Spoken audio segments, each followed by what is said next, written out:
मंगल चाचा और रामू दोनों माधवपुर से काशीपुर रामू के लिए नौकरी की तलाश में जा रहे थे। बादल छाए हुए थे, बारिश होने वाली थी। अरे चाचा, ये बैल तो मेरे से भी ज्यादा आलसी हैं। कब तक ऐसे हिलते डुलते काशीपुर पहुंचेंगे? हंस ले रामू, मगर ये बादल अच्छा संकेत नहीं दे रहे। बारिश आएगी और ये जंगल का रास्ता रात में ठीक नहीं। अरे चाचा, बारिश आएगी तो क्या, भीग जाएंगे, नहा लेंगे, गर्मी में ठंडक मिलेगी, मजा आएगा। अरे मजा? रामू, तुझे होश कब आएगा? तू हंसी मजाक में सब भूल जाता है, लेकिन ये जगह खेल तमाशे की नहीं है। ये जंगल, ये तो बरसों से सुनसान पड़ा है। कहानियों में तो ये तक कहा जाता है कि रात के समय यहाँ भूत प्रेत अपना डेरा डालते हैं। ओहो चाचा, भूत प्रेत? अरे अब आप भी वही कहानियां सुनाने लगे। बिल्कुल गांव की बूढ़ी अम्मा जैसी बातें कर रहे हो आप। वो भी तो हर मोड़ पर भूत दिखा देती हैं, कभी पीपल के पेड़ पर, कभी सुनसान कुएं के पास। सच कहूं तो आपकी बातें सुनकर मुझे डर से ज्यादा हंसी आ रही है। तभी बिजली जोर से गरजने लगती है। दोनों ऊपर की ओर देखने लगते हैं। चाचा, ये बादल तो ऐसे लग रहे हैं जैसे कोई बड़ा तूफान ला रहे हो। कहीं हम फंस ना जाए। मैंने तुझे पहले ही कहा था ना, जल्दी निकलना था, पर नहीं, तुझे तो बातें बनाने से ही फुर्सत नहीं मिलती। अब देख, ये बैल भी बार बार रुक रुक कर चल रहे हैं, जैसे इन्हें भी रास्ता अच्छा न लग रहा हो। बारिश होने से पहले हमें कहीं रुकने की जगह देखनी होगी। अरे चाचा, अभी आपने जिस जगह का नाम लिया था वही शायद हमारे सामने है। देखो ना, उस ओर से हल्की हल्की रोशनी झिलमिला रही है। लगता है कोई इमारत है। और गौर से देखो, ऊपर बोर्ड पर कुछ लिखा भी दिख रहा है। हाँ, वही होगा, माधवपुर स्कूल। चलो, क्यों ना वहीं चलते हैं। जंगल के बीच में स्कूल? ये तो वाकई अजीब है। कोई गांव बस्ती तो आसपास नहीं दिख रही, चारों तरफ बस घना जंगल। तभी अचानक एकदम से बारिश शुरू हो जाती है। चाचा, इतनी तेज बारिश में अगर हम जंगल में ही भटकते रहे तो और मुसीबत होगी। देखिए, रास्ता पूरा कीचड़ हो गया है। उससे अच्छा है कि हम उस स्कूल के अंदर चले जाएं। कम से कम छत तो मिलेगी। और ये आपकी भूत प्रेत वाली कहानियों पर भरोसा करते रहे ना, तो ठंड और बारिश में यहीं बीमार पड़ जाएंगे। वो दोनों स्कूल की ओर जाने लगते हैं। बाहर से दिखने में स्कूल बहुत ही भयानक लग रहा था, पर बारिश इतनी तेज थी कि उन दोनों के पास वहां रुकने के अलावा कोई और रास्ता नहीं था। बैलगाड़ी से उतरकर वो दोनों स्कूल के अंदर जाने लगते हैं। रामू, एक बार फिर से सोच ले, जंगल के बीचों बीच स्कूल, ये बात गले नहीं उतर रही। देख, ना आसपास कोई गांव है, ना बच्चों की आवाज, ना ही कोई और इंसान। बस अंधेरा, पेड़ों की सरसराहट और ये अचानक बरसात। मुझे तो बहुत अजीब लग रहा है। चाचा, आप तो हर वक्त बस शंका ही करते रहते हो। कभी कहते हो जंगल ठीक नहीं, कभी कहते हो रास्ता मनहूस है। अरे, इन पुरानी कहानियों ने आपको इतना डरपोक बना दिया है कि हर चीज में भूत दिखाई देता है। जरा सोचो, इतनी तेज बारिश में अगर हमें ये स्कूल ना मिला होता तो हम कहाँ जाते? कम से कम छत तो है हमारे सिर पे, और आप हैं कि मिलने वाली राहत में भी सिर्फ शक ही ढूंढ रहे हो। वो स्कूल के अंदर आ जाते हैं, जहां पर कुछ बच्चे नीचे बैठे थे और स्कूल के मास्टर जी उन बच्चों को पढ़ा रहे थे। अरे, इतनी रात को मेहमान, बाहर तो तेज बरसात हो रही है, जंगल में रुकना सही नहीं है। अंदर आ जाओ, स्कूल की दीवारें तुम्हें बारिश और ठंड से बचा लेंगी। वैसे भी जो यहाँ आता है खाली हाथ कभी नहीं जाता। धन्यवाद मास्टर जी। सच में आप तो हमारे लिए देवदूत बनकर आए हैं। इतनी घनी बारिश, अंधेरा और ये सुनसान जंगल, मैं तो सोच रहा था कि अब रात कैसे कटेगी, पर आपकी ये दयालुता हमें हिम्मत दे रही है। चाचा, देखिए ना, इंसानियत आज भी जिंदा है, वरना भला कौन इतनी रात को अजनबियों को अपने स्कूल में जगह देता। धन्यवाद। अरे बेटा, धन्यवाद किस बात का, ये तो मेरा ही कर्तव्य है। ये स्कूल हमेशा से मेहमानों के लिए खुला है।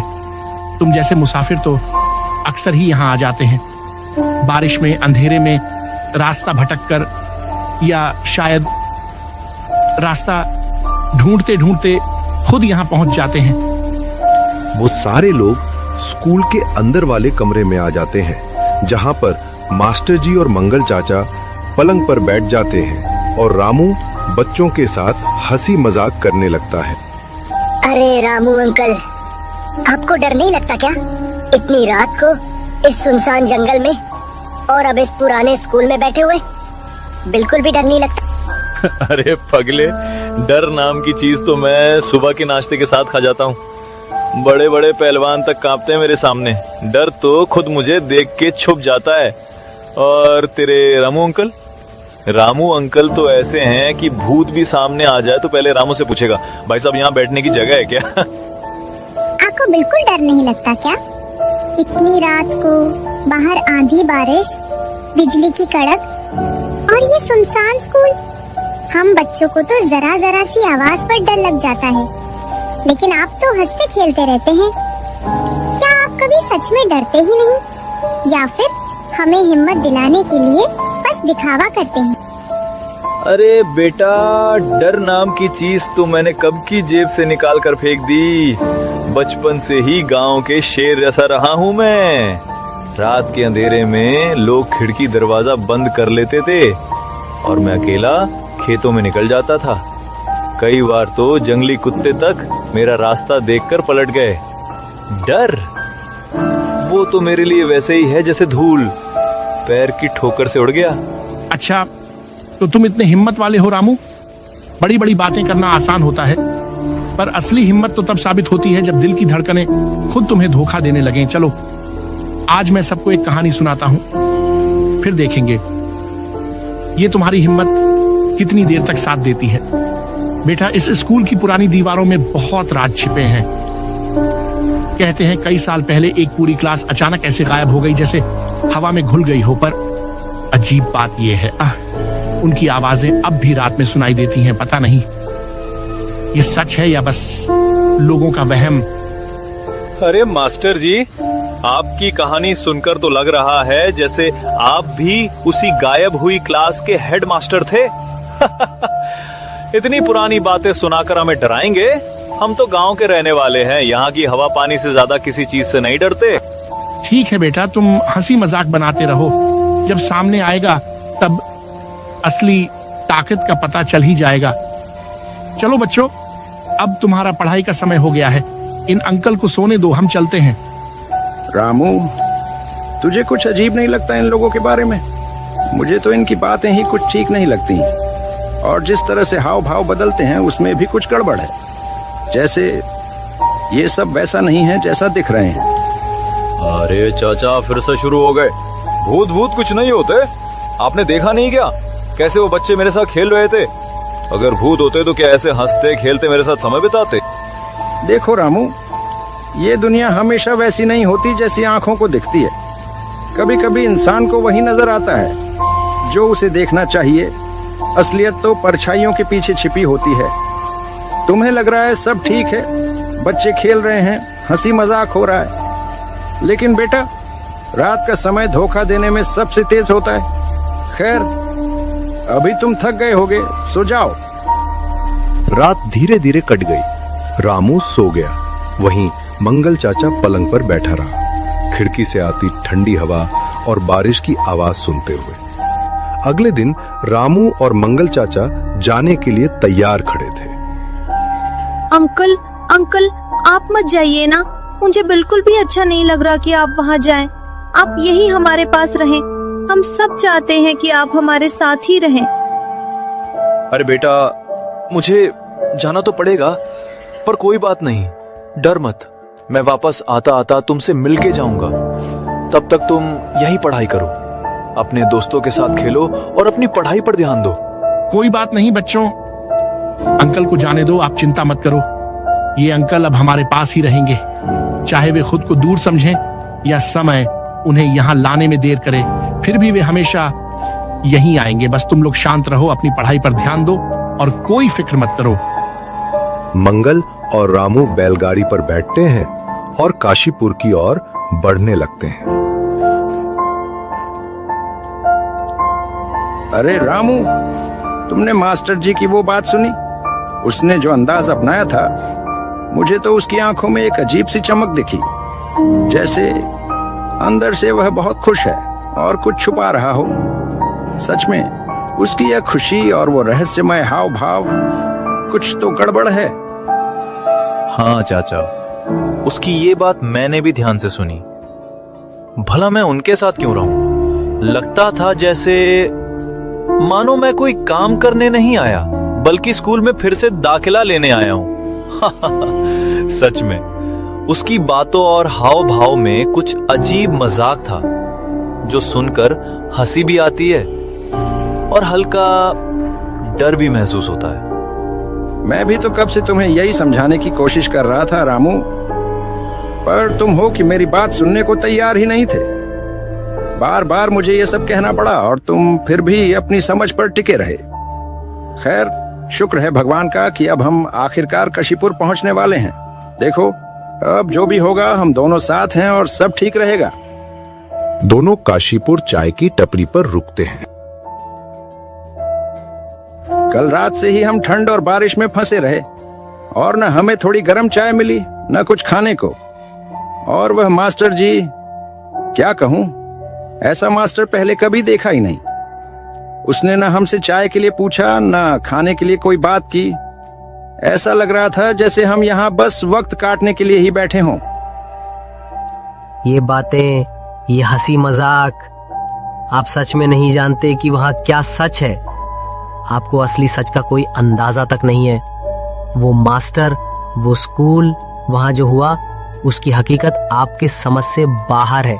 सच कहूं तो वहाँ की हवा और खामोशी भी सिर्फ दिखावा नहीं है।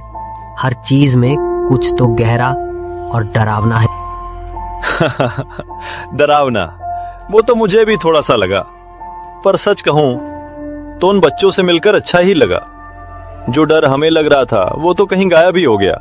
बिल्कुल भी डरावने नहीं थे, हंसी मजाक कर रहे थे और साथ ही पढ़ाई भी कर रहे थे। सच में उनकी मासूमियत और जोश ने सब डर हल्का कर दिया।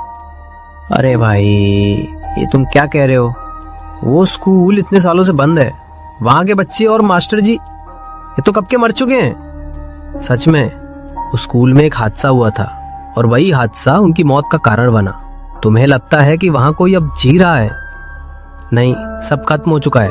जो तुम्हें हंसते खेलते और पढ़ाई करते हुए दिखाई दे रहा था, वो सब अब बस यादों और परछाइयों का खेल है। ये तुम क्या कह रहे हो भाई? हम तो पूरी रात वहीं थे, उन बच्चों के साथ खेले, बातें की, हंसी मजाक किया। मास्टर जी से भी मुलाकात हुई, उन्होंने तो हमें बड़े अपनापन से समझाया था। और अब तुम कह रहे हो कि वो सब तो बरसों पहले मर चुके हैं। ये कैसे मुमकिन है? हमारी आंखों ने जो देखा, हमारे कानों ने जो सुना, क्या वो सब झूठ था? अगर आप लोगों को मेरी बात पर यकीन नहीं है तो एक काम कीजिए, आप सरपंच जी से जाकर पूछ लीजिए। उन्हें सब सच पता है। इस स्कूल का हर राज, वहां के मास्टर और बच्चों की मौत की पूरी दास्तान, सब उन्हीं से पूछना। गांव में और कोई इतना सच नहीं बताएगा। वो दोनों सरपंच जी के पास जाते हैं। सरपंच जी, हमें आपकी मदद चाहिए। हम कल रात उस पुराने स्कूल में थे, वही जो गांव के बाहर खंडहर सा खड़ा है। हमने वहां बच्चों के साथ खेला, मास्टर जी से बातें की, सब कुछ बिल्कुल सच लगा। मगर आज सुबह चाय वाले भाई ने हमें बताया कि वो स्कूल तो बरसों से वीरान पड़ा है और मास्टर जी और बच्चे तो सालों पहले इस दुनिया को छोड़ चुके हैं। हमें सच सच बताइए सरपंच जी, आखिरकार सच्चाई क्या है? क्या तुम लोग सच में रात उस स्कूल में रुके थे? हे भगवान, तुमने बहुत बड़ी गलती कर दी। वो जगह तो बरसों से बंद है।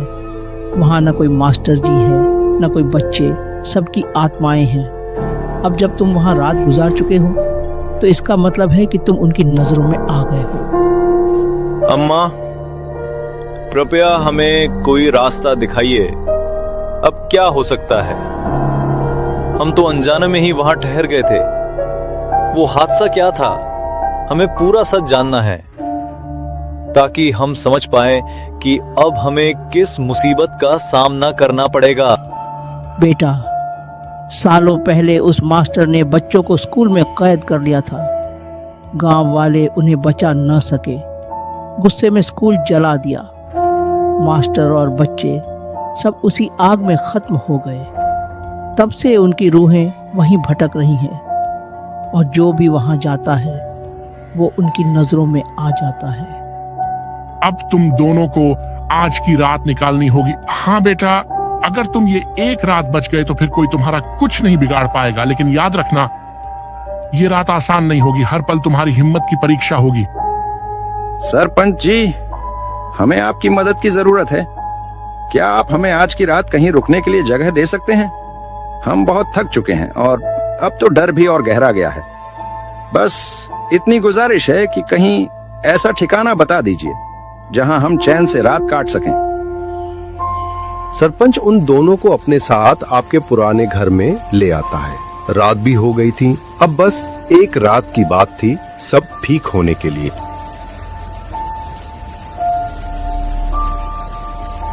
तुम दोनों आज रात यहीं मेरे घर पर आराम से रह सकते हो। डरने की कोई जरूरत नहीं जब तक तुम मेरी निगरानी में हो। अगर किसी भी चीज की जरूरत पड़े तो बिना झिझक मुझे बता देना, लेकिन ध्यान रहे रात गहरी होते ही बाहर कदम मत रखना। आपका बहुत बहुत धन्यवाद सरपंच साहब, आपने हमारी मदद की, ये हम जिंदगी भर याद रखेंगे। अगर आप न होते तो शायद हम समझ ही नहीं पाते कि हमारे साथ क्या हो रहा है। वो दोनों अंदर बैठे थे। रात और ज्यादा गहरी हो गई थी। तभी कमरे में एक आवाज गूंजती है। अंकल अंकल, आप तो हमें वही छोड़ आए, पर हमने आपको नहीं छोड़ा। कौन है? कौन बोल रहा है? सामने तो कोई दिख नहीं रहा। ये आवाज कहां से आ रही है? क्या बात है रामू, इतनी जल्दी भूल गया हमें? कोई बात नहीं, जल्दी याद आ जाएगा। अब तुम दोनों भी हमारे साथ स्कूल चलोगे। कक्षा तुम्हारा इंतजार कर रही है। तभी वो लोग अचानक सामने आ जाते हैं। उनकी आंखें लाल थी, जैसे वो किसी को अपना हिस्सा बनाना चाहती हो। देखो देखो, हमें जाने दो, हमने तुम्हारा क्या बिगाड़ा है? हम तो बस अनजाने में यहाँ रुक गए थे, हमें कोई दुश्मनी नहीं है तुमसे। क्यों हमारे पीछे पड़े हो? हमें छोड़ दो, हमें माफ कर दो। हम कसम खाते हैं दोबारा इस जगह का नाम तक नहीं लेंगे, बस हमें शांति से जाने दो। वो छलावे उनकी और बड़े और उन दोनों को भी अपने आप में समा लिया। अगले दिन रामू और मंगल की खबर सारे गांव में फैल गई। चाय वाला और सरपंच दोनों आपस में बात कर रहे थे। बहुत बुरा हुआ उन बेचारों के साथ। मासूम थे वो, उनको क्या पता था कि जिस स्कूल में पढ़ने जा रहे हैं वही उनकी आखिरी मंजिल बन जाएगी। वो जगह अब शापित हो चुकी है। वहां हर कोना, हर दीवार उनकी चीखों की गवाही देता है। बेचारे तो ये भी नहीं जानते थे कि उनका अंत उसी अंधेरे में उनका इंतजार कर रहा है।